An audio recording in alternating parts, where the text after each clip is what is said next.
Goofy goes goofy. Professor Von Drake was working in the Clubhouse kitchen on a new invention. 2 for 1 Goofy Goo. A drop of the gloopy stuff would turn one thing into two. But the professor had to run an errand and asked Mickey not to let anyone near it. Minutes later, Goofy rushed in. Clarabelle wants me to help her at the Moo Mart today, he said, but Goofy wanted to have a snack first. He ran into the kitchen. Goofy, no! Cried Mickey, but it was too late. Goofy slipped and fell in a puddle of the gooey goo. He was covered from head to toe.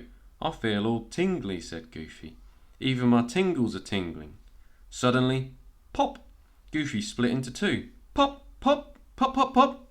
Amazing, said Mickey. 6 Goofies. Mickey called the professor, who told him that the effects would soon fade away. All Mickey had to do was keep the 6 Goofies together. Just then, the Goofies hurried out the door. Sorry, I've got to go help Clarabelle, they all said together. They ran all the way to the Moo Mart with Mickey right behind. 6 Goofies, said Clarabelle when they arrived. Splendid. I could always use extra help. 3 Goofies climbed onto the roof to paint Clarabelle's sign. But they needed help getting back down.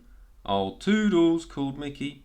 Toodles came with a handy crane. It rescued all 3 Goofies. Thanks for the help, Mickey, they said. Meanwhile, the other 3 Goofies were trying to get jumping beans back into a jar. I was moving some boxes, said one Goofy, and the jumpy beans jumped out, said another. The 3rd Goofy shouted, We need a mooskatool. Toodles, give Goofy springy shoes.